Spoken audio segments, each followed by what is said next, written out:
자, 우리 형제자매들 반갑습니다. 앞에 나오니까 많이 왔네. 몇 명 안 온 줄 알았는데. 자, 오늘 말씀은 마태복음 16장 13절부터 19절까지의 말씀입니다. 마태복음 16장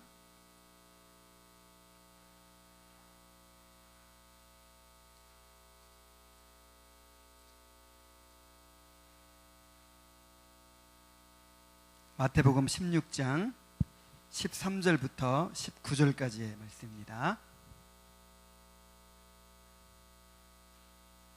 우리 함께 한번 읽어볼까요?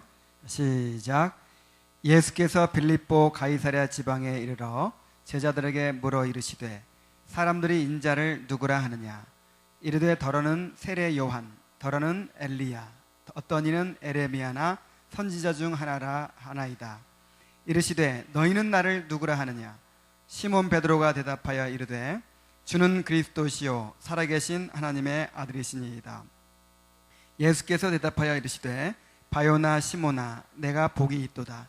이를 내게 알게 하니는 혈육이 아니요 하늘에 계신 내 아버지시니라. 또 내가 내게 이르노니 너는 베드로라. 내가 이 반석 위에 내 교회를 세우리니 음부의 권세가 이기지 못하리라. 내가 천국 열쇠를 내게 주리니 내가 땅에서 무엇이든지 매면 하늘에서도 매일 것이요 내가 땅에서 무엇이든지 풀면 하늘에서도 풀리리라 하시고 이에 제자들에게 경고하사 자기가 그리스도인 것을 아무에게도 이르지 말라 하시니라. 아멘. 오늘 말씀을 통해서 신앙 고백의 중요성이라는 제목으로 말씀을 드리겠습니다. 오늘 본문에 보면은 예수님께서 예수님께 대한 우리의 신앙을 바른 신앙 고백을 요구하신다는 것을 우리가 볼 수 있어요. 가이사랴 빌립보 지방에 가셨을 때에 예수님께서 물으셨어요. 사람들이 인자를 누구라 하느냐? 사람들이 예수님께서 말씀 전하는 거 듣고 또 예수님을 직접 눈으로 봤죠. 그리고 예수님을 믿었어요. 예수님을 믿고 따랐어요. 그런데 그 예수님을 믿고 따르는 사람들이 예수님에 대해서 어떻게 이해하고 어떻게 믿고 있느냐 이걸 물어보신 거예요. 근데 각기 저마다 다른 이해와 다른 믿음을 가지고 있었어요. 어떤 사람은 누구라고 그래요? 세례 요한이다. 그러니까 그 얼마 전에 죽은 세례 요한과 혼동하는 거죠, 예수님을. 또는 세례 요한이 죽은 줄 아는 사람은 이제 부활해가지고 다시 예수님으로 나타났다 이렇게 보는 사람도 있었고요. 또 어떤 사람은 엘리야다. 말세가 되면은 이제 메시아가 올 때가 되면은 엘리야와 같은 선지자를 보내가지고 메시아의 길을 예비하게 해주겠다 그랬거든요. 그러니까 그 당시에는 이 종말에 대한 의식이 굉장히 강했어요. 곧 메시아가 오실 때가 됐다 이런. 그래서 예수님께서 막 말씀 전하시고 능력 행하시니까 메시아를 예비할 엘리야 선지자가 왔구나 이렇게 이해한 사람들이 많았어요. 또 어떤 사람들은 예수님께서 말씀 전하시면서 너무 안타까워하시고 때로는 눈물 흘리시고 이런 모습 보니까 뭐 같아요? 에레미야 같은 거야. 그래서 에레미야 같은 선지자가 왔다 이렇게 보는 사람도 있었고, 또 다른 사람들은 선지자들 중에 하나다, 하나님께서 보내신 어떤 선지자들 중에 하나다 이렇게 이해를 하고 있었어요. 정말 기가 막히지 않습니까? 예수님을 직접 본 사람들이에요. 그리고 예수님의 말씀을 직접 들은 사람들이에요. 그리고 예수님을 믿고 따르는 사람들이에요. 그런데 각자가 이해가 다르는 거예요. 예수님한테, 예수님에 대한, 예수님께 대한 신앙이 다 달라요.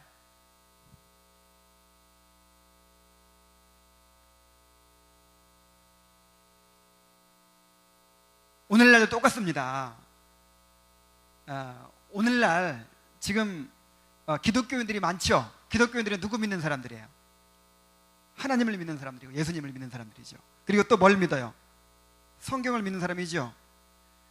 그러나 과연 그들의 오늘날 기독교인들의 믿음의 이 성경에 대한 이해하는 내용 또 믿는 바가 같을까요? 그렇지 않습니다. 오늘날 어딜 가든지 이 말을 해요. 어딜 가든지 어떤 말을 하냐면 오늘날은 사사시대와 같다 그래요. 사사시대가 어떤 시대였습니까? 당시에는 왕이 없으므로 사람들이 자기 소견에 옳은 대로 행하였더라 그러죠. 이게 사사시대를 요약하는 문장이에요. 사사시대는 뭔가 백성들을 지도할 그런 왕권이, 중앙 집권적인 왕권이 아직 세워지지 않았기 때문에 백성들이 저마다 자기 소견에 옳은 대로 행했어요. 그러니까 어떻게 되겠어요? 각자가 자기 옳다고 생각하는 바대로 그렇게 하나님을 믿는 거예요. 그렇게 생활을 하는 거예요. 그러니까 역사상 가장 암울했던 시대, 가장 영적으로 암흑 시대가 언제냐?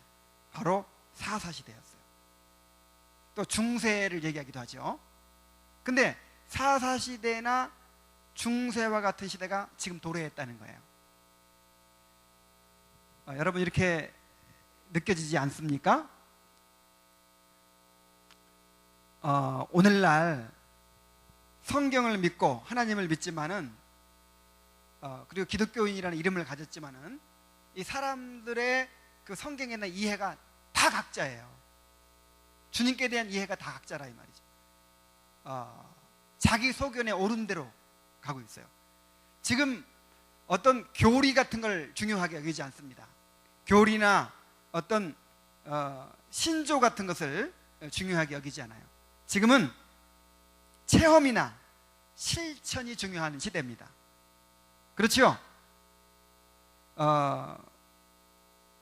뭔가 하나님과의 관계가 중요하고 하나님을 뭐 이렇게 경험하는 것이 중요하고 그 다음에 우리가 성경에서 말하는 것을 이렇게 실천하는 게 중요하고 뭐 이런 게 중요시 되고 있어요. 왜 그럴까요?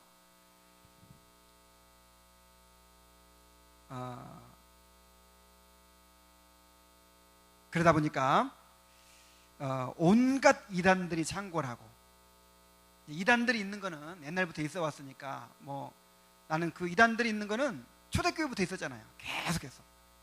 그것도 큰 문제지만 나는 더 큰 문제가 뭐라고 생각하냐면 이 정통교회 안에 모든 진리가 상대화되고, 너는 그렇게 믿어? 나는 이렇게 믿어. 이럴 수도 있고 저럴 수도 있지. 상대화되고 또 다원화되고 어떤 절대적인 진리 이런 것이 없어지고 있어요. 그래서 이렇게 서로 하나 되자, 통합하자, 이게 좋은 말인 것 같은데 사실은 어떤 기준이 없어졌다 하는 것을 뜻해요. 뭔가 분명한 기준이 없으니까 너도 나도 하나 될 수 있는 거야. 카톨릭하고도 하나 될 수 있고, 그 다음에 뭐 다른 종교하고도 하나 될 수 있고, 서로 협력할 수 있고 대화할 수 있는 거예요. 어떤 그런 기준을 안 내세우니까.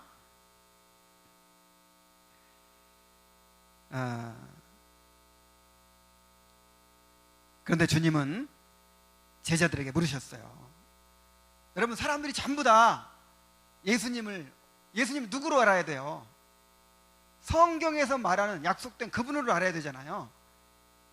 근데 예수님을 눈으로 보면서도, 말씀 들으면서도 나는 저분이 엘리야다 이러고 따라다니는 거야. 저분이 세례 요한이다 이러고 따라다니는 거야. 이렇게 믿어가지고 되겠어요, 안 되겠어요? 구원받을 수 있어요? 안 된단 말이에요. 그래서 제자들에게 물었어요. 베드로에게 물었어. 너희는 나를 누구라 하느냐?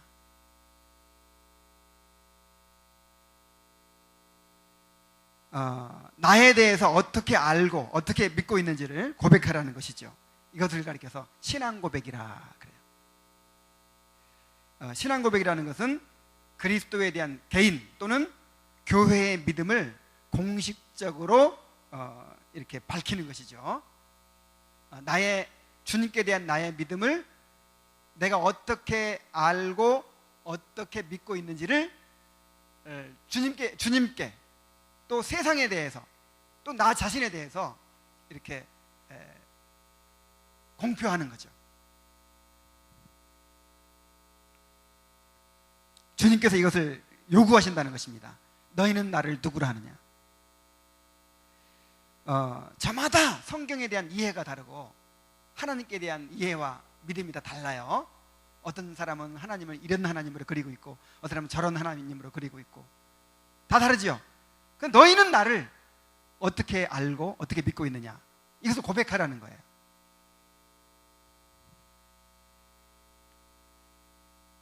베드로가 어떻게 대답했습니까? 주는 그리스도시요 살아계신 하나님의 아들이시니이다. 주님께 대한 완벽한 신앙 고백이에요. 이것이 기독교 신앙 고백의 핵심입니다. 주는 그리스도시요 살아계신 하나님의 아들이시니이다. 이 말 속에 예수님의 인성에 대한, 또 신성에 대한, 그리스도시요 하는 말은 인성을 이제 말해주는 거거든요. 선지자와 왕과 제사장의 직분을 가진 하나님의 뜻을 대행할 그런 하나님이 세우신 그리스도라는, 기름 부음 받은 자라는 고백인데, 바로 그리스도의 인성을 가리킵니다. 그다음에 살아계신 하나님의 아들, 이 말은 우리는 하나님의 아들 그러면은 뭐 하나님이 이렇게 애기 낳아가지고 키운 막 이렇게 생각하는데, 성경에서 하나님의 아들 하는 말은 하나님과 같다는 뜻입니다.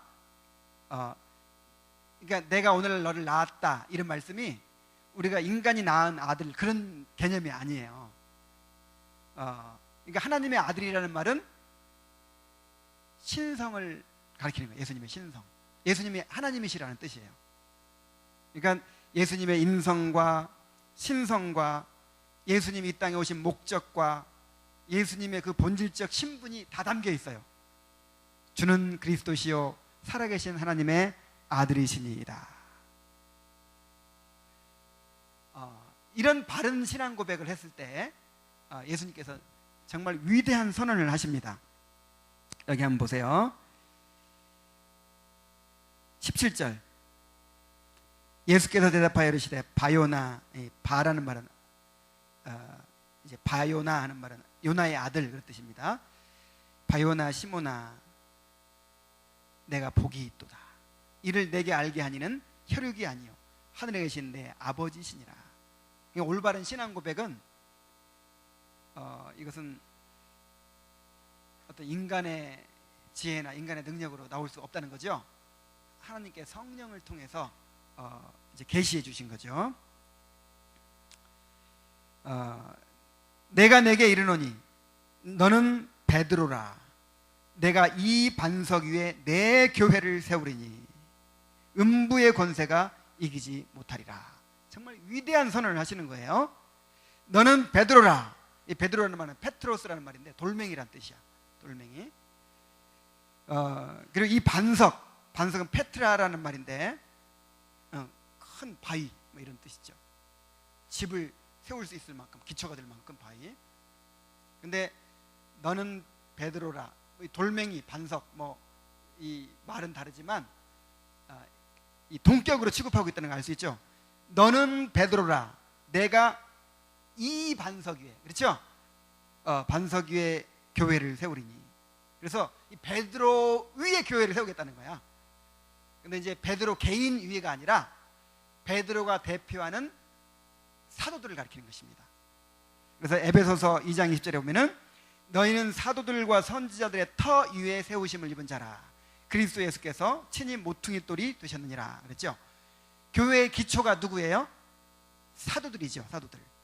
그래서 이제 이 베드로 개인이 아니라 12사도를 대표하는 이제 사람으로서 말하는 거예요. 내가 이 반석 위에, 내가 이 사도들 위에다가 내 교회를 세우겠다.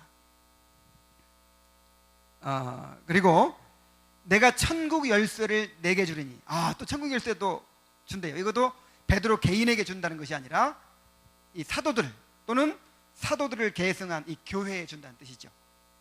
카톨릭에서는 이것을 베드로 개인한테 봐가지고 베드로가 일대 교황이다 이렇게 보는데 그렇지 않습니다. 내가 천국 열쇠를 내게 주리니 내가 땅에서 무엇이든지 매면 하늘에서도 매일 것이요 내가 땅에서 무엇이든지 풀면 하늘에서도 풀리리라. 그러니까 이 사도들과 이 교회에 천국 열쇠를 줬어요. 천국 열쇠를 줘서 천국 문을 열고 사람들을 들여보낼 수 있는, 말하자면 복음을 전하고 또 주님과 함께 다스리고 그렇게 주님의 사역을 감당할 수 있는 그런 권세, 그런 특권을 주신 거죠. 이제 이 교회를 통해서 하나님의 나라를 드러내고, 교회를 통해서 하나님 나라를 전파하고, 또 주님과 함께 다스리고 영적으로 왕노릇하는 이제 그런 권세를 주신 것입니다. 그래서 이 말씀을 통해서 우리가 알 수 있는 것은, 올바른 신앙 고백을 한 사도들 위에 하나님의 교회를 세우겠다, 주님의 교회를 세우겠다 그랬잖아요. 그래서 예수님께 대한 바른 신앙 고백이 교회의 기초가 된다라는 것을 알 수 있어요. 자, 교회의 기초는 뭐예요? 주님께 대한 바른 신앙 고백. 그래서 디모데전서 3장 15절에 보면은, 만일 내가 지체하면 너로 하여금 하나님의 집에서 어떻게 행하여야 할지를 알게 하려 함이니 이 집은 살아계신 하나님의 교회요 진리의 기둥과 터니라. 이 교회는 진리의 기둥과 터예요. 진리를 지키고, 진리를 간직하고, 진리를 드러내고, 진리를 전파하고 가르치는 책임이 이 교회에 있는 거예요. 그리고 교회는 이 진리에 대한, 성경의 진리에 대한 신앙 고백 위에 세워진다. 바른 신앙 고백 위에 세워진단 말이에요. 그러니까 성경 위에 세워진다 이러지 않고, 성경에 대한 바른 신앙 고백 위에 세워진다 이렇게 말한 것이 좀 다르죠. 성경 안 믿는 교회가 어디 있어? 신천지는 뭐 믿어요? 신천지 성경 믿죠? 여호와 증인은 뭐 믿어요? 자기들만 오로지 성경적이래. 그러면 이 성경적이라고 하는 거는, 성경적이라고 하는 거는 말하자면 분명한 기초가 될 수가 없어요. 모호해요. 그러니까 성경을 어떻게 이해하느냐가 중요하다니까. 그러니까 나는 예수님 믿어 하고 예수님 막 따라다니는 사람 중에 엘리야다 이러고 쫓아다니는 사람이 있었잖아. 내가 말하는 말이 이해가 되죠? 그러니까 성경적이다 요 말만 가지고는 부족해. 이 성경의 진리에 대한 바른 신앙 고백, 이것이 중요하다 이 말이죠. 예수님은 성경의 진리에 대한 바른 신앙 고백 위에 이 교회를 세우시는 거예요. 여러분들의 믿음을 세우시는 거예요. 그래서 초대교회 이래로 교회는 성경의 진리에 대한 신앙 고백을 아주 중요하게 여기고 그것을 만들어 왔어요. 특히 이 장로교회, 이 개혁교회의 특징은, 이 장로교회의 특징이 이 세 가지거든요. 세 가지로 말할 수 있거든요. 첫째는 성경적이라 그래요. 뭐 성경적이라고 하지 않는 교회가 없겠지만은, 특히 우리 개혁교회, 장로교회는 철저하게 성경 중심이라고 얘기를 합니다. 그래서 이 청교도들의 교회를 보면은 건물부터가 달라요. 건물 아무 장식도 없어. 강단만 딱 있어. 뭐가 가장 중요하다는 거야? 선포되는 말씀이 중요하다는 거지. 그래서 어떤 전통이나 어떤 유전이나 어떤 뭐 시대의 상황의 변화나 무슨 문화나 어떤 것도 기준이 될 수 없어. 오직 뭐가 기준이 돼요? 성경만이 기준이 돼요. 두 번째 특징이 뭐냐? 신앙 고백적이라 그래요. 신앙 고백적이라는 말은 성경에 대한 바른 신앙 고백을 굉장히 중요하게 여기고, 그런 신앙 고백들을 형성하고 계승시켜왔다 이거죠. 그 다음에 이제 세 번째 특징은 개혁적이라. 끊임없이 교회는 처음에는 좋게 시작했어도 항상 이렇게 빗나가게 돼 있고 타락하게 돼 있어요. 끊임없이 개혁해가는 그런 정신을 이제 가지고 있다. 그래서 세 가지를 특징으로 삼는데, 특별히 두 번째가 뭐라고요? 신앙 고백적이다. 그래서 우리 개혁교회는, 장로교회는 이 신앙 고백을 굉장히 중요하게 여깁니다. 이 신앙 고백서를 만든 교파가 별로 없어요. 저 카톨릭에도 있죠. 성공회도 있고, 그 다음에 개혁교회, 그 다음에는 뭐 다른 그 외의 교파들은 신앙 고백을 별로 중요하게 여기지 않아요. 자, 신앙 고백을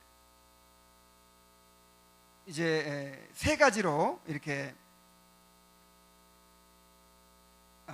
나눌 수 있는데, 첫째, 신조라는 게 있어요. 신조, 크리드라고 하는 건데, 성경의 진리에 대하여 교회가 믿는 바를 핵심적으로 요약해서 진술한 거예요. 신앙 고백서는 뭐냐? Confession of Faith라고 하는데, 이 신조를 좀 더 세부적으로 그렇게 정리한 거거든요.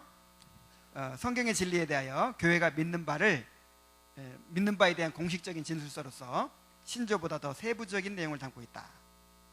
그 다음에 요리문답이라는 게 있어요. 요리문답, 이건 캐터키즘이라고 하는데, 신조와 신앙고백서의 내용을 교육하기 위해서 문답식 교재로 만든 것을 요리문답이라 그래요. 요리문답이라는 말 들으면서 혹시 무슨 요리책인가 그렇게 생각하는 사람도 있을지 몰라요. 난 어렸을 때 그렇게 생각했어.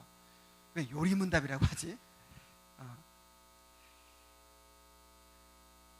자, 그래서 이제 그 신조라는 것을 만들고요, 우리 교회는 성경에 대하여 이렇게 믿는다, 이렇게 분명히 딱 규명하는 거죠. 그리고 그거에 대해서 더 자세히 풀어서 이렇게 문서로 만든 것을 신앙 고백서라고 하고, 그거를 교육시키기 위해서 문답식 교재로 만든 걸 뭐라고 한다고요? 요리문답이라 그런다고요. 그런데 이런 신조를 만들고 신앙 고백서를 만들었다고 하는 것은 새로 교리를 만들어냈다 그런 뜻이 아니고, 이미 교회가 믿어온 바, 알고 믿어온 바를 어떤 필요에 의해서 이렇게 딱 문서로 규정을 한 거예요. 없던 걸 만든 게 아니라 이미 믿고 있는 바를 그렇게 공표를 하는 거죠. 자, 이러한 신앙, 여기 이 빈들리라고 하는 사람이 얘기한 걸 한번 읽어볼게요. 우리 한번 다 같이 읽어봅시다. 졸리는 사람은 또 크게 읽어요. 시작. 교회의 진리는 처음부터 견지되어 오고 있었지만, 이 진리는 말로써 표현되기보다는 오히려 기독교인의 의식 속에 잠재해 있었다. 그러다가 이 진리를 부인하는 이단이 등장하자 교회가 자신의 신앙을 깊이 생각하게 했고, 그 신앙을 조리 있는 말로써 표현하도록 했다. 그러니까 어떤 교회의 신앙 고백이 주로 어떨 때 생겼어요? 이단들이 나타난다든지, 또 다른 이상한 거 주장하는 사람들이 나타나면 기존에 믿고 있는 바를 뭔가 딱 표명을 해둬야 기준이 되잖아요. 그래서 그때 이제 신조나 신앙 고백이 딱 생기는 거죠. 신앙 고백의 중요성을 한번 살펴봅시다. 신앙 고백이 왜 그렇게 중요한가? 교리의 기준이 되기 때문에 중요합니다. 예수님을 저마다 다르게 바라보았듯이 성경을 저마다 다르게 이해하고 받아들일 수 있어요. 그런 위험이 얼마든지 있어요. 도대체 누구를 믿어야 돼? 예를 들어서 이 목사님은 이렇게 말하고, 저 목사님은 저렇게 말하고, 이 교회에서는 이렇게 말하고, 저 교회에서는 저렇게 말하고, 그러면은 도대체 누구를 믿어야 돼? 진요선 목사가 이 청년 목장을 인도할 때는 이렇게 가르쳤는데, 또 이제 목사가 바뀌었어. 근데 그 목사는 다르게 가르치는 거야. 그럼 도대체 누구를 믿어야 돼? 뭔가 기준이 있으면 좋겠죠. 뭔가 사람에 따라서, 또 시대에 따라서 이렇게 다르지 않은, 뭔가 어딜 가도 이렇게 믿을 수 있는 어떤 그런 기준이 있으면 좋겠죠. 그런 기준이 있을까요, 없을까요? 있어요. 교회의 2000년 역사 가운데 그런 기준을 만들어 왔다 이 말이죠.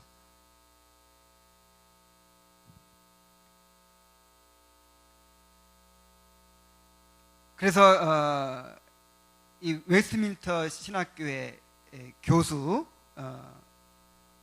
잘 안 보이네. 이 헤슬링크라고 하는 분은 이런 말을 했어요. 신앙 고백 없이 그리스도를 믿거나 공식화된 신조 없이 성경을 소유할 수 있다고 생각하는 것은 하나의 신화이다. 우리는 성경만으로 충분해. 무슨 교리서가 필요하고 무슨 신조가 필요하고 무슨 신앙 고백이 필요하냐. 성경만으로 충분해. 정말 좋은 말이죠. 근데 그렇게 될 수 있다 없다? 없다 이 말이에요. 무슨 신학이 필요하냐. 그냥 성경이면 되지. 무슨 주석이 필요하냐. 성경이면 되지. 이게 불가능한 얘기예요. 왜냐하면 나는 성경만 본다 하는 사람도 그 나름대로의 어떤 성경을 보는 관이 있는 거예요. 자, 무슨 말인지 이해되죠? 나는 다른 것 참고하지 않아. 나는 오직 나는 그냥 성경만 볼 거야. 성경을 직접 볼 거야. 그래도 어떤 관이 있는 거야. 내가 가진, 나도 모르는 사이에 내가 바라보는 어떤 관이 있는 거야. 그럼 그건 정확한가?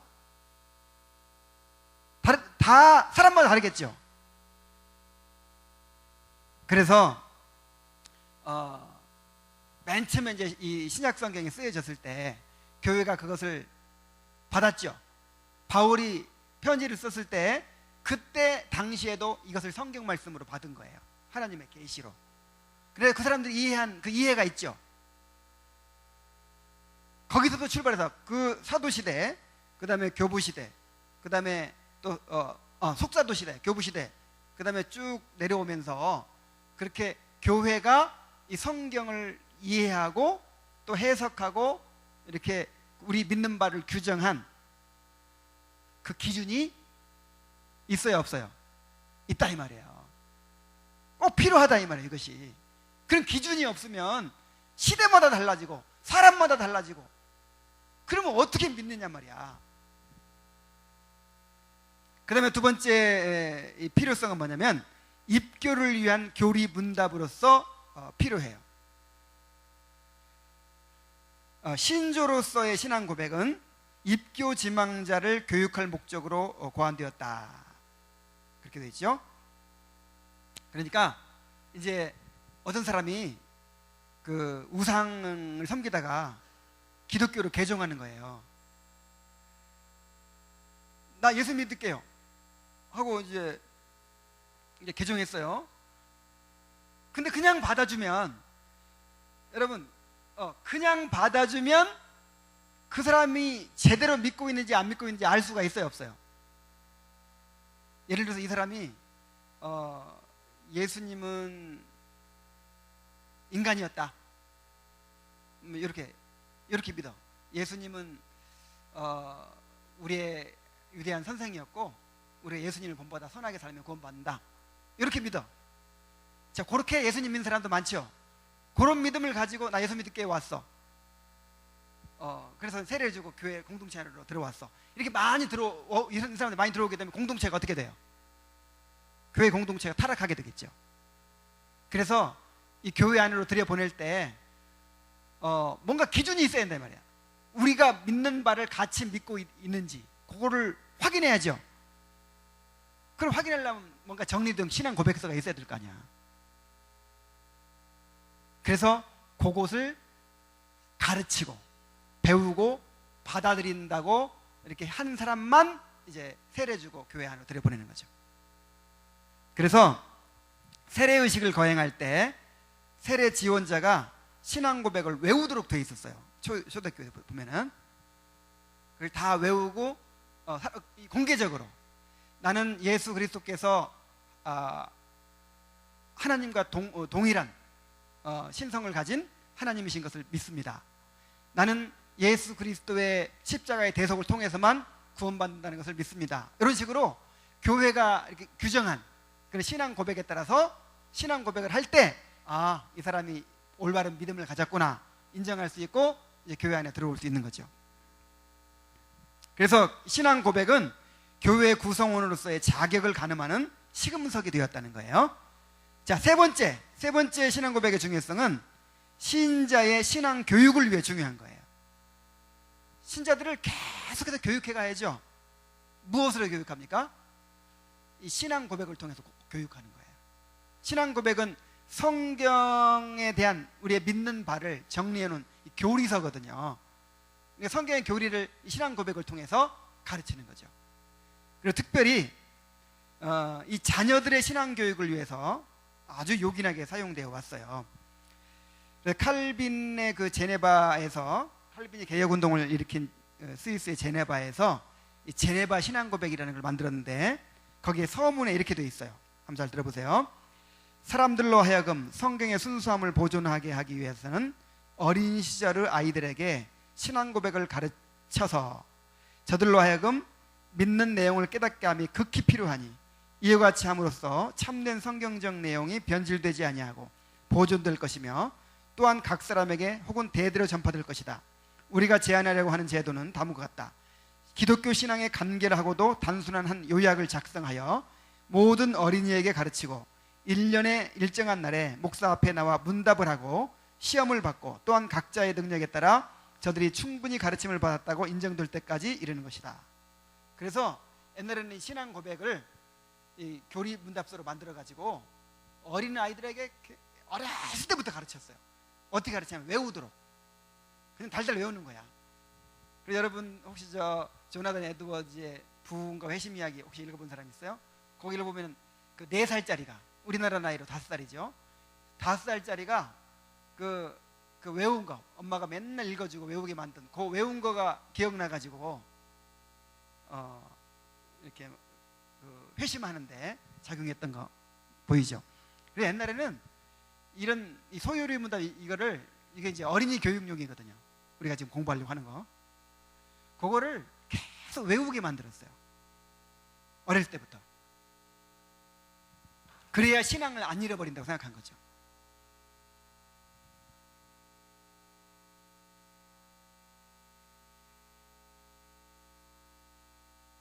이 신앙 고백은 개인적인 신앙 고백인 동시에 기독교인의 체험을 반영하며 그 경험에 도움을 준다. 이게 무슨 말입니까? 이제 어린아이가 이렇게 신앙 고백을 이 소유리 문답 같은 걸 외웠어요. 무슨 뜻인지도 모르고 다 외웠어. 그리고 그걸 다 알고 있어. 그런데 살아가다가 자기가 외운 것이 경험되는 거야.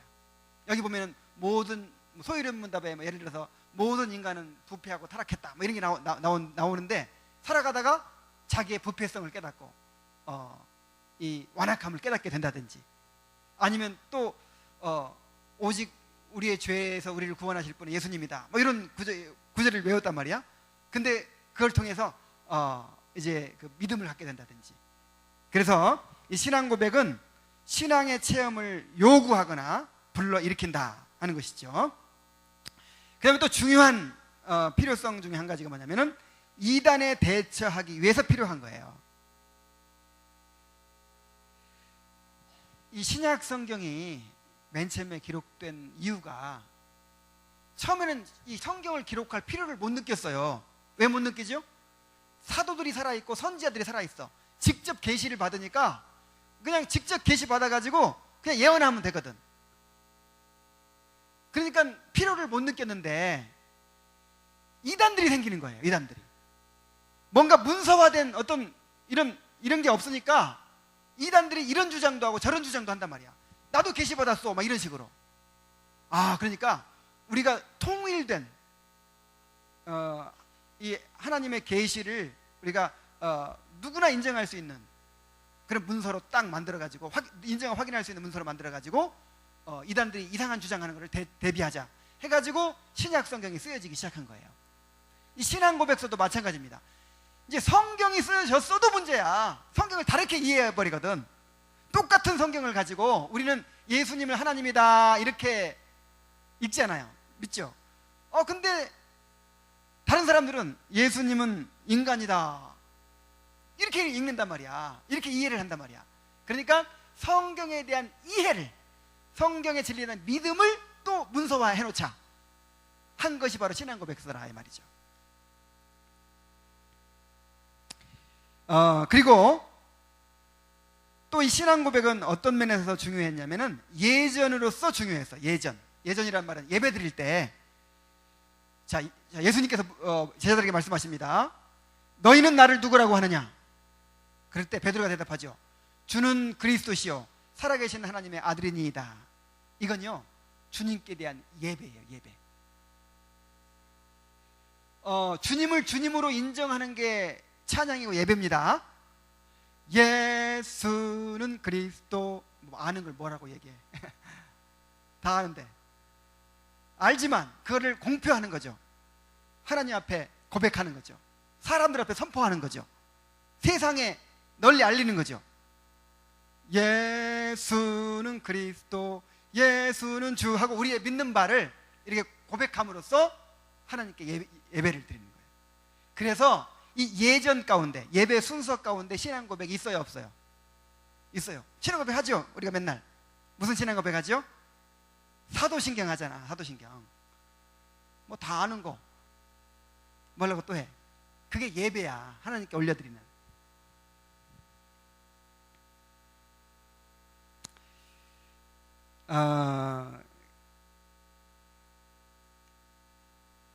그래서 이제 이 초대교회 이래로 이 교회가 만들고 그 다음에 계승해온 또 발전시켜온 그런 신앙 고백서들이 있어요. 신조와 신앙 고백서들인데 그거를 중요한 것만 몇 가지 한번 살펴보도록 하겠어요. 첫 번째로 사도신경이 있습니다. 사도신경. 이 사도신경은 뭐냐면은 이 사도들로부터 유래되었다고 이렇게 이제 믿고 있어요. 그래서 초대교회 때부터 사용된 신앙 고백이다 이렇게 우리 알려져 있어요. 근데 사도들이 직접 쓴 건지 만든 건지는 몰라. 그거는 뭐 확인할 길이 없어. 그래서 뭐 어떤 사람들은 12사도가 한 줄씩 썼다 뭐 그렇게 하기도 하는데 그건 확인할 길이 없어요. 어쨌든 초대교회 때부터 받아들여지고 사용된 신앙 고백이다 하는 거죠. 그리고 이 사도신경은 이단 외에 모든 교파에서 사용하는 신앙 고백이에요. 감리교도, 성결교도, 뭐 순복음교회도 이단 말고는 모든 교회 다 사용해요. 그래서 심지어 이런 말도 있었잖아요. 라디오에서 어떤 목사님이 이단을 어떻게 분별하면 좋겠습니까? 그러니까 사도신경 하나하나 보십시오. 이렇게 답변해줘가지고 또 막 반박하고 막 그러기도 했었어요. 참. 왜냐하면 사도신경 안 하는 교파도 있긴 있어요. 안 믿는 게 아니라 그 내용은 믿지만 요거를 이렇게 고백은 안 하는 교회가 있긴 있어요. 그래서 사도신경 안 한다고 다 이단이라고 하면 안 돼요. 이렇게 말해야 돼. 정확히 말하려면 이 사도신경의 내용을 안 믿는 교회가 이단이다 이렇게 봐야 되죠. 그리고 이제 어떤 또 신경이 신앙 고백이 있냐면 니케아 신경이라는 게 있어요. 니케아 신경. 이것은 이제 이 최초의 종교 회의가 AD 325년 니케아 회의라고 하거든요. 이 4세기에 아리우스라고 하는 이단이 나타났어요. 예수님이 가장 위대한 분이긴 하지만 보통 인간보다 훨씬 위대하고 천사보다 더 위대한 가장 뛰어난 분이기는 하지만 그래도 하나님은 아니다. 하나님께서 모든 피조물 중에 맨 처음 창조하신 가장 뛰어난 피조물일 뿐이다. 오늘날 누가 그렇게 주장하죠? 여호와의 증인. 근데 여호와의 증인의 조상뻘쯤 되는 그런 아리우스라는 이단이 있었어요. 그 이단이 이렇게 막 이제 논쟁을 일으키고 그다음에 많은 사람들이 그 이단에 휩쓸리고 막 이렇게 됐어요. 그때 이제 이 325년 니케아에서 종교 회의를 열어 가지고 그 문제를 이제 다룬 거죠. 그래서 아리우스가 이단으로 정죄되고 그때 예수님이 그 니케아 신경의 주 내용은 그거예요. 예수님이 성부 하나님과 동일 본질이다. 동등한 하나님이다. 이렇게 딱 규정을 했어요. 그러니까 이것도 그때 와서야 예수님이 하나님과 동등하신 분으로 인정된 게 아니고 사도시대부터 그렇게 믿어왔다 이 말이죠. 믿어왔는데 이단들이 다른 주장하니까 이걸 공식적인 신앙 고백으로 이렇게 정한 거라 이 말이죠. 그 다음에 또 어떤 신앙 고백이 있냐면 제네바 신앙 고백이라는 게 있어요. 제네바 신앙 고백. 여기부터는 이제 개혁교회, 장로교회 신앙 고백들이에요. 니케아 신경까지는 이제 모든 교파에서 다 인정하는 것이지만은 이 제네바 신앙 고백은 이 칼빈이 제네바에서 개혁 운동을 일으켰죠. 그때 이제 파벨이라는 사람이 칼빈이 쓴 기독교 강요를 기초로 해가지고 21개 조항으로 작성을 했어요. 그리고 이 종교 회의에서 승인이 되고 시민들에게 이 신앙 고백에 대한 믿음을 고백하도록 그렇게 했죠. 제네바 신앙 고백은 지금도 중요합니다. 그 다음에 스코틀랜드 신앙 고백이 있어요. 이 종교개혁이 일어났을 때 제네바에서는 칼빈, 스코틀랜드에서는 뭐 존 낙스 뭐 이런 식으로 각 곳에서 막 개혁 운동을 일으켰거든요. 근데 스코틀랜드에 그 존 낙스와 5명의 동료 개혁자들이 작성을 했습니다. 그래서 1647년에 웨스트민스터 신앙 고백서가 채택되기 전까지는 스코틀랜드 개혁교회의 중요한 교리적 표준 문서가 됐어요. 그 다음에 또 중요한 신앙 고백서 중 하나가 벨직 신앙 고백서라는 것이 있습니다. 이것은 이제 16세기에 이 종교개혁의 물결이 막 전 유럽 퍼져갈 때 이 네덜란드에서도 종교개혁 운동이 막 일어났어요. 그때 엄청난 핍박을 받았어요. 그 당시에는 다 카톨릭이니까 이 카톨릭으로부터 수많은 사람들이 죽고 핍박당하고 이제 그러면서 신앙을 막 지켜가는 거죠. 그때 이 기도 도브레라는 사람이 이것을 작성했어요.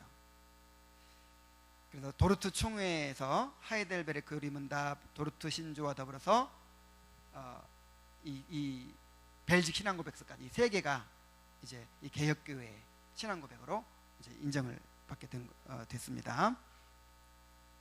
근데 옛날에는 그 화란, 그 네덜란드가 벨기에하고 한 나라였죠. 근데 이 종교 개혁을 받아들이지 않은 지역이 벨기에예요. 벨기에는 지금도 카톨릭 국가잖아요. 카톨릭 국가로 남은 사람들은 벨기에로 독립하고 화란은 네덜란드는 이제 개혁교회를 받아들인 국가가 된 거죠. 그래서 그렇게 나눠지기 전에 이 벨기에 지역에서 만들었기 때문에 벨직 신앙고백서라 이렇게 얘기를 합니다. 그 다음에 하이델베르크 교리문답이라는 게 있어요. 하이델베르크 요리문답 혹은 교리문답. 요즘에는 요리문답 그렇게 하지 않고 교리문답 이렇게 이제 바꾸는 경향이 있더라고요. 자, 하이델베르크 대학의 교수 우르시누스와 궁정설교가 올레비아누스에 의해서 작성이 됐습니다. 그래서 웨스트민스터 신앙 고백서와 함께 개혁주의 교회의 가장 중요한 신앙 고백서가 됐어요. 자, 우리 장로교회, 이 개혁교회, 이 장로교를 비롯한 개혁교회의 가장 중요한 신앙 고백서 두 가지를 얘기하면 뭐가 있다고요? 하이델베르크 신앙 요리문답, 그 다음에 웨스트민스터 신앙 고백서 두 가지 기억해 두세요. 지금도 화란이나 네덜란드나 이 독일 개혁교회들은요, 이 하이델베르크 하이델베르크 요리문답 이걸 가지고 매주일 설교를 한대요. 오전 예배 때는 이제 다른 설교를 하고요.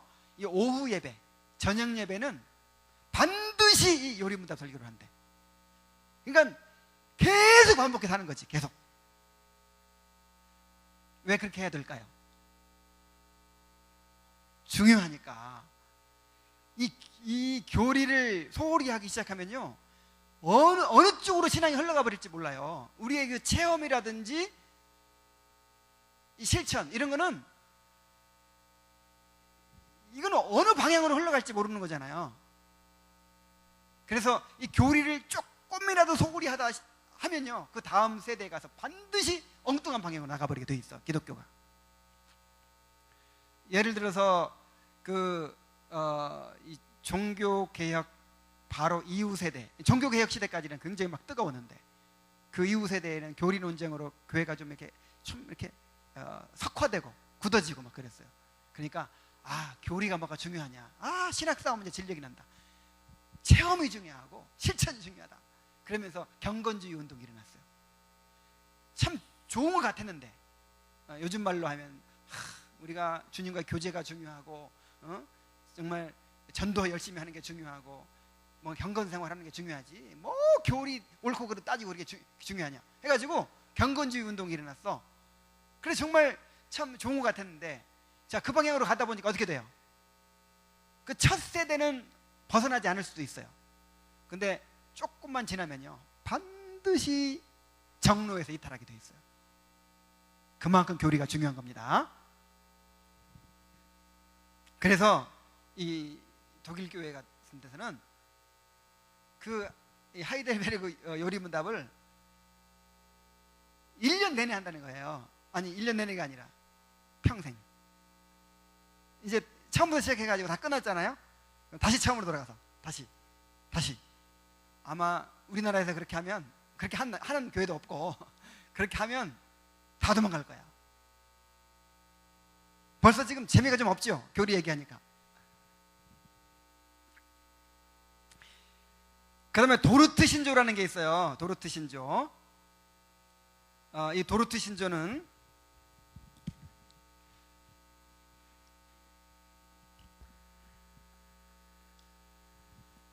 여러분 알미니안주의, 칼빈주의 뭐 이런 말 들어봤죠? 적어도 장로교인이면 이런 건 알아야 돼. 우리 장로교 교리가 무슨 주의예요? 칼빈주의죠, 칼빈주의. 근데 이 개혁주의가 또 칼빈주의이기도 하고. 그런데 이 개혁교회의 목사였던 이 알미니우스가라는 사람이 그 벨직 신앙 고백서를 막 부정했어요. 그래서 정통적으로 내려오는 이 칼빈주의 교리를 막 부정하는 거예요. 그래가지고 막 따르는 사람들이 또 많이 생겨났죠. 그래서 화란의 도르트라는 곳에서 이제 국제적인 그런 종교 회의를 열었어요. 그래가지고 그 알미니안 주의자들을 이단으로 정죄하고, 지금은 이제 그런 거 안 따지지만 그 알미니안의 후예가 누구냐면 오늘날의 감리교, 성결교 뭐 이쪽이거든요. 이단으로 정죄하고 이제 칼빈주의 5대 강령, 도르트 신조라고 하는데, 도르트 신조를 딱 정리를 했어요. 자, 요 정도는 알아둬야 돼. 여러분이 장로교인이라면 요 정도는 알아둬야 됩니다. 자, 알미니안의 5대 교리가 있어요.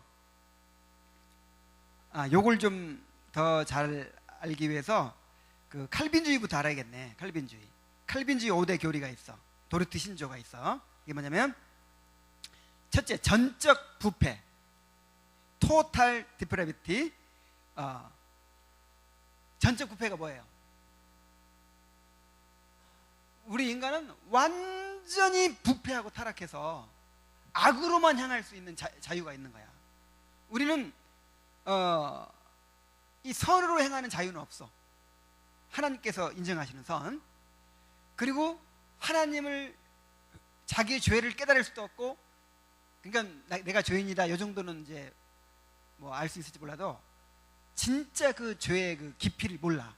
그리고 회개할 수도 없어. 예수님을 믿을 수도 없어. 오직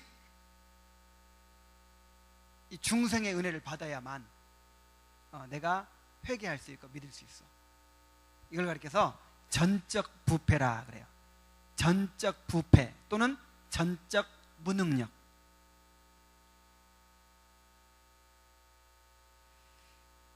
자, 전적으로 부패했고 무능력하니까 구원을 하려면 누구한테 달린 거예요? 구원의 주도권이 누구에게 있어요? 하나님께 있어요? 우리에게 있어요? 하나님께 있죠. 그래서 하나님이 무조건적으로 선택하는 거야. 그러니까 어떤 사람은 똑똑해가지고 회개하고 막 믿는 사람이 있는 거야. 그럼 너 택하마. 이럴 수가 없어. 왜냐하면 전적 부패, 전적 타락에 전부 다 빠져 있으니까. 그래서 하나님이 행위로 말미암지 않고 무조건적으로 선택하는 거예요. 구원받을 사람을. 그리고 제한적 속죄, limited atonement, 제한적 속죄. 제한적 속죄가 뭐냐면 예수님의 십자가의 보혈이 온 인류를 위한 것이 아니라 구원받기로 택함받은 사람을 위한 것이었다 이 말이죠. 그 다음에 불가항력적 은혜, irresistible grace. 이게 뭐냐면은 거절할 수가 없어. 하나님께서 구원하기로 선택하시고 은혜를 주시는 사람은 거절할 수가 없어. 반드시 구원받게 돼 있어. 그리고 구원받은 사람은 끝까지 인내하게 만드시는 거예요. 그걸 가르쳐 성도의 견인이라 그래. 그래서 한 번 구원받은 사람은 잃어버릴 수 있어, 없어? 없어요. 한 번 구원받은 사람은 끝까지 인내하게 만드십니다. 자, 이것이 이제 주요 교리인데 요걸 반박하는 거야, 전부 다. 어떻게 반박하느냐? 전적 부패에 대해서는 어떻게 반박을 하냐면 인간의 자유의지가 있다. 다시 말하면 인간의 능력이 있다는 거죠. 인간이 선택할 능력이 있다. 믿을 수 있는 능력이 있고 또 회개할 수 있는 능력이 있다. 그래서 이걸로 이제 선행적 은총이라 그래가지고 예수님의 십자가의 구속을 통해서 온 인류에게 무조건적인 은혜가 주어졌대요. 믿을 수 있고 회개할 수 있는. 그러니까 인간 스스로의 힘으로는 안 되지만 하나님께서 은혜를 선행적으로 주셨다는 거야, 이미. 그러니까 모든 인류에게 다 주셨어. 택함 받은 사람에게 준 게 아니라 모든 인류에게 다 주셨어. 그래서 누구나 성령의 역사에 협력할 수 있는 그런 능력이 있다, 인간은. 그래서 안 믿으면 누구 책임이에요? 내가 이제 안 믿어서 못 받는 거지, 내가 그 믿을 능력이 있다 이거죠. 자, 그리고 그러다 보니까 선택도 조건적 선택이야. 이걸 다시 말하면 예지 예정이라고 그래. 자, 우리 칼빈주의에서는 무조건 선택이죠. 무조건 선택입니다. 근데 알미니안들은 뭐라고 그러냐면은 예지 예정이라 그래요. 조건적 선택이에요. 그러니까 미리 내다보신 거야, 하나님이. 딱 내다보다가 헤리미는 믿을 사람이야. 그러니까 택했어. 또 뭐 김아무개는 안 믿을 사람이야. 그러니까 안 택했어. 그러니까 결국 누구한테 달린 거야, 택함 받은 것이? 나한테 달린 거죠. 그리고 보편적 속죄라, 이 말이 무슨 말이냐면은 예수님의 십자가의 보혈이 온 인류를 위한 것이란 말이죠. 온 인류를 위한 것. 구원 받을 사람만 위한 것이 아니고. 그 다음에 가항적 은혜라는 말은 이거에 다 반대라고 생각하면 돼요. 거절할 수 있다는 거예요. 하나님께서 구원하시기로 작정하시고 구원하려고 해도 내 거절하면 하나님도 어쩔 수 없다 이 말이죠. 근데 신자의 타락 가능성, 이게 뭐냐면 구원 받은 사람도 잃어버릴 수 있다 없다? 있다.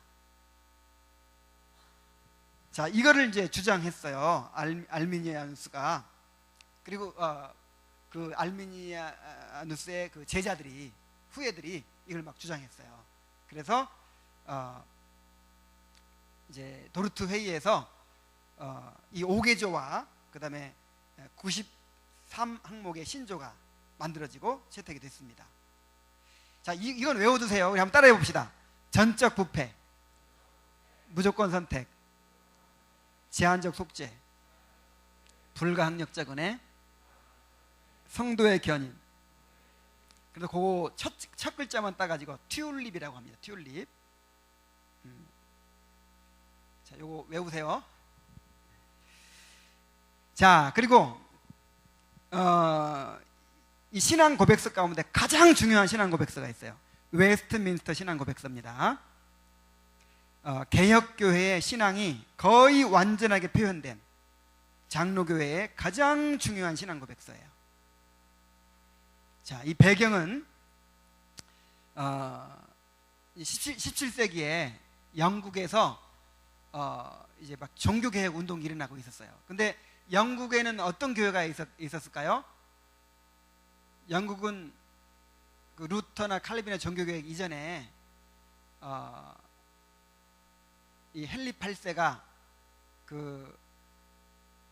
이 성공회를, 영국 국교회를 만들었죠. 카톨릭과 단절을 하고 이제 내가 교회의 수장이다. 왕이 교회의 수장을 맡고 이제 그 영국 국교회라는 걸 탄생시켰어요. 그래서 영국 국교회가 오늘날 이제 성공회인데 그것도 개신교로 칩니다. 뭐 성공회 성당이라고도 말하고 신부라고도 말하지만 결혼해요. 목사나 마찬가지지. 그래서 영국 국교회가 있는데, 근데 영국 국교회라는 것이 카톨릭 비스무리해. 개혁이 완전히 되질 않았어. 그래서 막 종교 개혁 운동이 영국 전역으로 퍼져가는 거예요. 그러니까 영국 교회의 수장은 누구라고? 왕이야, 왕. 찰스 1세가 막 탄압을 하는 거예요. 그러자 이 의회를 장악하고 있던 이 청교도들이 이제 왕한테 이렇게 대항을 하는 거죠. 그래가지고 내란이 일어났어요. 그런 상황에서 이 국가적인 위기를 극복하고, 그 다음에 이제 이 영국 개혁교회의 어떤 교리라든지, 그 다음에 어떤 예배라든지, 어떤 정치라든지, 어떤 이런 규범을 만들어야겠다 해가지고 이 웨스트민스터 교회에 에서 총회를 열었어요. 의회가 파송한 상원의원 15명, 하원의원 15명. 당시는 그 국회의원들이 전부 다 독실한 청교도들이니까. 그 다음에 전국에서 회집된 121명의 목사들이 이제 총회를 했는데, 1643년 7월 1일부터 1649년 2월 22일까지 5년 6개월 동안 1163번의 회의를 했어요. 대단하죠? 5년 6개월 동안 회의를 했다고 생각해 보세요. 그리고 그 5년 6개월 동안 1163회 회의를 했어. 그러니까 얼마나 완벽을 기했겠어요. 그러니까 그냥 당시 사람들만 어떻게 이렇게 생각해가지고 의논해가지고 수저수저 맞는 게 아니고, 초대교회 역사 이래로 이렇게 이제 이 교회가 지켜온 바른 신앙, 그리고 종교개혁자 칼빈 이래로 개혁교회의 신앙, 그 다음에 먼저 만들어진 그런 신조와 뭐 사도신경, 그다음 니케아 신경, 그 다음에 뭐가 있었지? 뭐 벨직 신경, 그 다음에 또 스코틀랜드, 그 다음에 무슨 하이델베르크, 요리문다, 이런 것들 전부 다 참고하고. 근데 그동안에 발전되어 온 신학, 정리되어 온 모든 성경 해석, 이런 것들을 다 이렇게 이제 반영하고 완벽을 기해서 만들어진 것이 바로 웨스트민스터 신앙 고백서예요. 중요하죠? 그래서 오늘날 하이델베르크 요리문답과 더불어 이 장로교회, 개혁교회 가장 중요한 신앙 고백서가 됐어요. 그래서 이게 기준이에요. 이게 기준. 물론 이 순복음교회나 무슨 뭐 감리교회는 이걸 기준으로 안 삼겠지. 그러나 장로교회는 뭐가 기준이에요? 웨스트민스터 신앙 고백서가 기준이에요. 그래서 우리 이 총회 헌법 책에 보면 아예 들어있어. 웨스트민스터 신앙 고백서가 뒷부분에 들어있어. 거의 우리 교회의 헌법이나 마찬가지야. 그러니까 이 교회가 지금 제대로 가나 안 가나 보려면 뭐 가지고 따져야 돼? 웨스트민스터 신앙 고백서. 이게 기준이에요. 그러니까 이걸 알아야 되겠어요? 몰라야겠어요?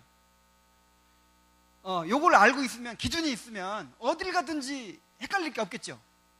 뭐 누가 뭐라고 해도, 아무리 유명한 뭐 목사님이 뭐라고 해도 틀리면 틀린 거야. 이거 안 맞으면 틀린 거야. 맞으면 옳은 거고. 그러니까 우리가 뭐부터 배워야 되겠어? 이거부터 배워야 되겠죠. 자, 웨스트민스터 소요리 문답에 대해서 좀 설명해 줄게요.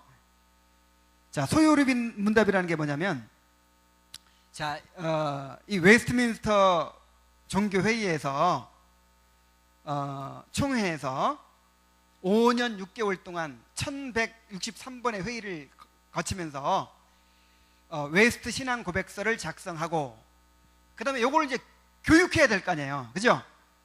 요걸 사람들한테 가르쳐야 되겠죠.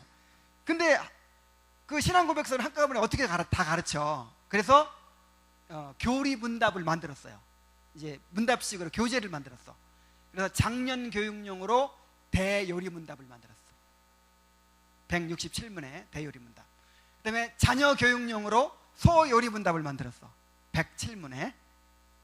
그리고 예배 모범, 정치 모범 이런 것들을 이제 만들었는데, 그 중에 우리가 공부하려고 하는 게 바로 웨스트민스터 대요리 문답도 아니고 소요리 문답이야. 그래서 어떤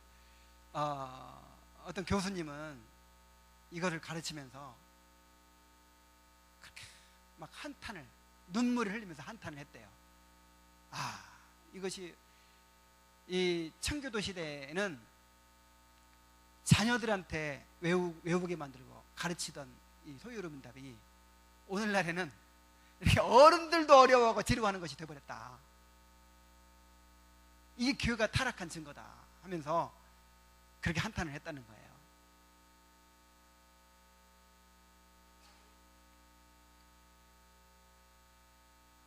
이 소요리 문답은 웨스트민스터 대요리 문답과 함께 이 웨스트민스터 신앙 고백으로 표현된 성경의 전체적인 가르침을 쉽고 빠르게 배울 수 있도록 만든 문답 형식의 교리 교육 도구입니다. 소요리 문답은 특히 교회의 다음 세대들을 교육하는 지침서로서 성경에 충실하면서도 우리가 믿고 있는 바를 균형감 있게, 신앙 고백을 균형감 있게 다루고 있어요.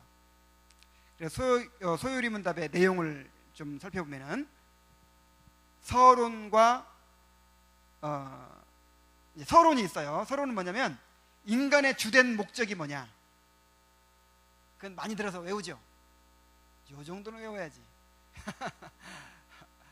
제1문, 인간의 주된 목적이 뭐예요? 하나님을 영화롭게 하며 그를 영원토록 즐거워하는 것이다. 여기 이제 인간의 목적이 뭐냐, 이거부터 시작해. 인간의 목적이 뭐냐? 하나님을 영화롭게 하며 그를 영원토록 즐거워하는 것이다. 그 다음에 그럼 그 목적대로 살 수 있도록 주어진 것이 뭐냐? 바로 성경이다. 이게 서론이에요. 이렇게 여러 걸 서론을 얘기한 다음에 이제 두 부분으로 나누어집니다.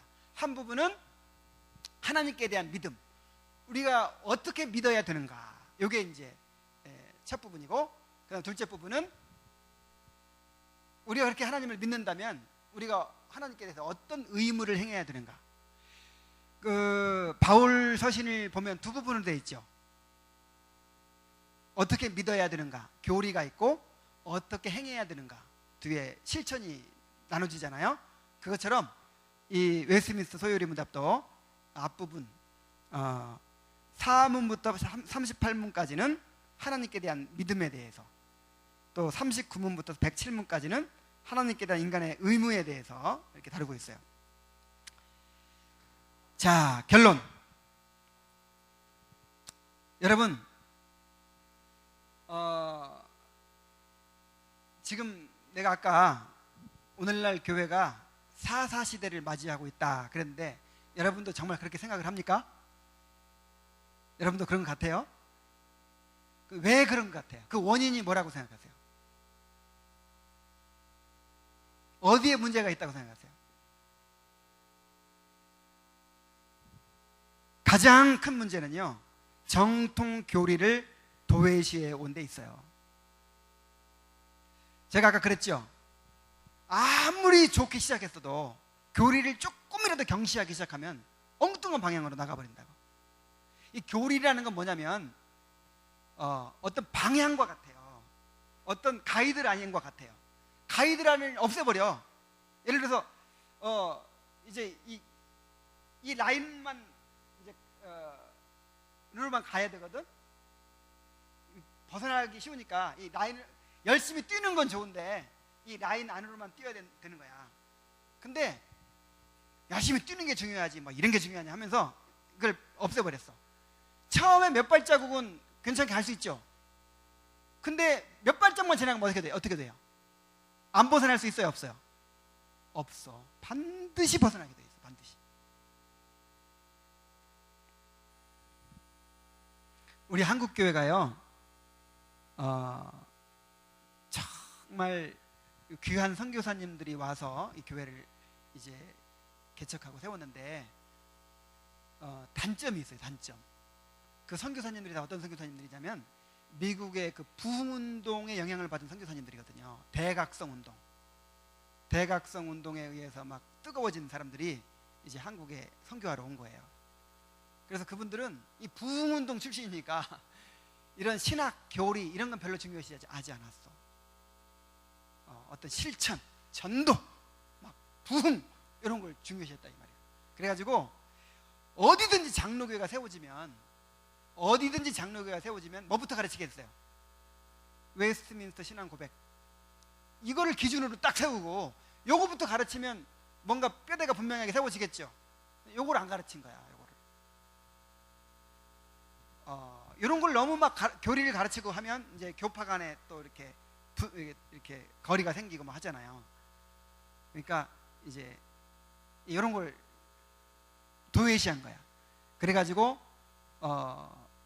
평양 대부흥 막 이런 것도 굉장히 좋은 점이 많지만 대부분이 세대주의자들이었어요. 그 미국에서 그런 영향을 받아가지고 와가지고 이 길선주 목사님 시한부 종말론자야. 아니, 이렇게 말하면 또 큰일 나겠네. 시한부 종말론자라는 말이 아니라 좀 잘하기 그렇고 2번이나 그 언제 종말이 온다 정했어요. 내가 이 예를 드는 이유는 뭐냐면은 그만큼 교리적으로 혼돈이 있어. 그래서 우리 한국 교회의 지금 계시록에 대한 이해가, 종말에 대한 이해가 전부 다 세대주의거든. 7년 환란, 무슨 혼인잔치 이런 말 안 들어본 사람? 계시록 하면 그 말 들어봤죠 다. 이게 지금 다 세대주의 종말론이잖아. 이게 다 그 영향이에요. 그나마 그때는 교리를 좀 가르쳤어. 근데 오늘날은 교리하고는 완전히 담쌌어요. 예를 들어 제자 훈련한다. 그럼 교리 가르쳐요, 안 가르쳐요? 다 거기는 실천이잖아. 실천과 체험이잖아. 예수 그리스도 뭐 물론 이제 조금 이렇게 양념처럼 가르치긴 하지. 그래 기본적인 교리를 가르치지 않아요. 그래서 성도들이 교리를 몰라. 다시 말해서 가이드라인이 없는 거야. 없는 채 열심히 봉사하고, 열심히 막 큐티하고, 열심히 막 묵상하고, 열심히 전도하고. 그러다 보니까 한 교회에 있는 성도들도 다 신앙관이 달라. 여러분 우리 상록교회는 다 같은 것 같아요? 상록교회 안에 다 얘기해 보세요. 은사주의자도 있고 무슨 별별 사람 다 있어. 번영신학 추구하는 사람도 있고. 따지고 들어가면. 그래서 이거 배워야 되겠어요? 안 배워야 되겠어요? 정말 중요하겠죠? 그래서 소요리분답을 처음부터 끝까지 한번 이렇게 청년의 때에 한번 끝까지 한번 쭉 배워보는 것도 다시 오기 어려운 중요한 기회일 수 있어요. 그리고 한번 이렇게 배워놓으면 여러분의 신앙이 이제 기준이 생기고 어디 가든지 분별력이 생기고 바르게 나아갈 수가 있게 될 것입니다. 2000년 교회사를 통해서 고백되어 온 정통 교리들을 배우고 정립을 해야 될 필요가 있어요. 존 칼빈의 말을 한번 들어봅시다. 교리문답 없이는 주님의 교회는 보존될 수 없다. 교리문답은 마치 좋은 씨앗이 시들지 않고 세대와 세대를 이어 번성할 수 있도록 해주는 것이기 때문이다. 이 교리문답은 옛적부터 그리스도인들 가운데서 준수되어 왔고 교회가 완전히 부패했을 경우를 제외하고는 결코 포기된 적이 없는 전통적인 것이다, 이렇게 얘기를 했어요. 이 교리문답이 없이는 교회가 보존될 수 있다, 없다? 없다. 그래서 이 교리 공부하는 거는 조금 딱딱할 수도 있어요. 재미가 없을 수도 있어요. 근데 이 소요리문답 공부를 맨 처음 한 사람들이 누구냐면 우리 상록교회 어린이 목장이야. 거기 다 뗐어. 자, 정말 한번 배워야 되겠죠. 그래가지고 책을 이제 실제로 소요리문답서를 하나씩 다 가졌으면 좋겠다 해가지고, 이건 또 너무 크고 이 반절만 해가지고 영한 대역으로 있는 게 있어서 그걸 가져오려고 했더니 어디 갔는지 모르겠어요. 근데 내가 어디 모임에 갔다가 어떤 형제가 만든 기가 막힌 앱을 하나 발견했어요. 교리 앱이라 그래가지고 내가 지금까지 말한 뭐죠? 제네바 신앙고백, 벨직 신앙고백, 하이델베르크 요리문답, 웨스트민스터 신앙고백서, 도르트 신조, 여기 다 들어있어. 영한 대역으로. 가격은 5만 원 정도 받아야 되는데 무료야. 그래서 내가 무료로 소개해 줄게요. 그걸 의무적으로 오늘 저 상록 청년 거기 뭐지? 상록 청년 말씀 받는 카카오톡 대화창 거기에 올려주세요. 누가 그 주소를 좀. 그래가지고 다 설치해가지고 그거 이제 외우는 거야. 한번 이렇게 한번 보세요. 쭉 한번 보세요. 우리가 믿는 바가 뭔가 거기 다 나와 있어. 거기에 그게 기준이야. 그래서 우리 상록 청년들이 이 소요리문답 공부를 통해서 이 정통 개혁교회 교리를 딱 무장할 수 있기를 바랍니다. 기도하겠습니다. 하나님 아버지, 은혜 감사드립니다.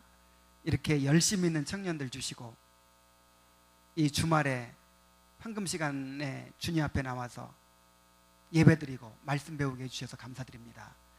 우리가 오늘부터 시작해서 소요리문답 공부를 하려고 합니다. 이것이 우리 삶의 평생의 기초가 되게 하시고